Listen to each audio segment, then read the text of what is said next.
Hello friends, welcome to power of thoughts. Friends, क्या आप जानते हो कि दिन में एक ऐसा समय आता है जिस समय अगर आपने लॉ ऑफ अट्रैक्शन की कोई भी टेक्निक फॉलो किया, कुछ भी अफर्मेशन को बोला या फिर लिखा, कुछ भी स्क्रिप्टिंग किया, तो आपके जितने भी डिज़ायर है वो पूरे हो सकते हैं। जी हाँ, हर दिन एक ऐसा ऑस्पिशियस समय आता है जो एक डिवाइन वक्त होता है जिस समय आपकी हर मनोकामना पूरी हो सकती है। तो वो समय कौन सा है? वो समय है ठीक 11:11। वो दिन का भी हो सकता है, रात का भी हो सकता है। आप किसी भी एक वक्त अगर कुछ भी लिखोगे, कुछ भी अफर्म करोगे या फिर विजुलाइज करोगे, तो आपके जो भी डिज़ायर है वो बहुत जल्द पूरे हो जाएंगे। बस आपको इस 11:11 यानी कि 11:11 का फ़ायदा उठाना चाहिए। दिन में भी आता है, रात में भी आता है। तो आपके हिसाब से आप चूज़ करो कि आप किस समय इस समय को इस्तेमाल करोगे। अगर आपने दिन में 11:11 को कोई भी टेक्निक्स किया तो भी काम करते हैं, और अगर रात में किया तो भी काम करते हैं। ऐसा कोई रूल नहीं है कि सिर्फ रात में काम करता है, लेकिन दिन में भी काम करता है।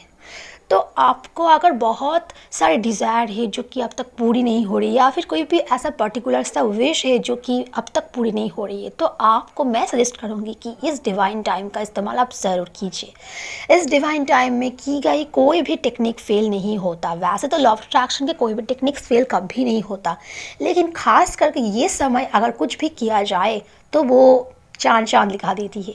आपको कुछ भी मांगने की ज़रूरत हो तो इस समय आप ज़रूर मांग सकते हो। अगर आप इस समय स्क्रिप्टिंग टेक्निक फॉलो करोगे तो आप जो भी लिखोगे वो बहुत जल्द आपकी लाइफ में सत्य हो जाएगा। तो आपको करना क्या है? सिंपल सी बात है, आपको एक डायरी या फिर जर्नल हमेशा साथ में रखना है। छोटा बड़ा कोई भी जर्नल चलेगा या फिर डायरी नोटबुक चलेगा। साथ में एक पेन चाहिए और उस पेन से आपको इस समय लिखना है। पहले से आपको रेडी होकर बैठ जाना है 11:11 से पहले से ही। और जब ठीक 11:11 होता है तब आपको लिखना शुरू करना है। जी हाँ दोस्तों, लिखते लिखते टाइम आगे बढ़ जाए कोई प्रॉब्लम नहीं, लेकिन लिखना शुरू आपको करना है सिर्फ 11:11 पे ही। इस बात का आपको खास ध्यान रखना है।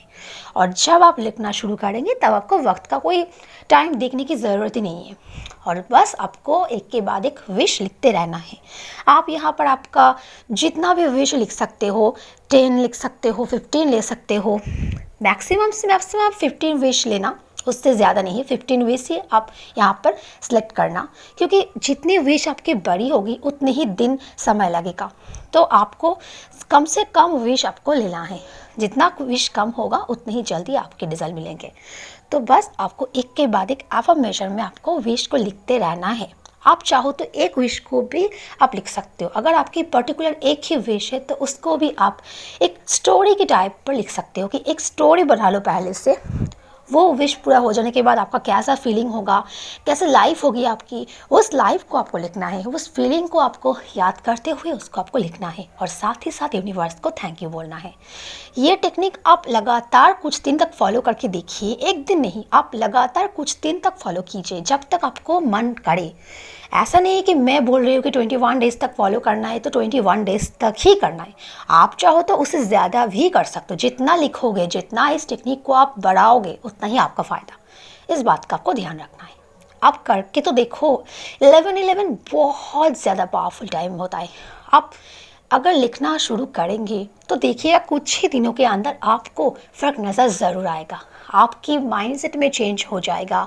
अगर आप बहुत ज़्यादा नेगेटिव सोचते हो तो आपकी सोच में पहले बदलाव आ जाएगा, और जब सोच में बदलाव आते हैं तो ज़िंदगी भी हमारे बदलते हैं। तो इस टेक्निक को फॉलो कीजिए, और वीडियो अच्छे तो लाइक कर देना। फिर मिलते हैं, टाटा बाय बाय।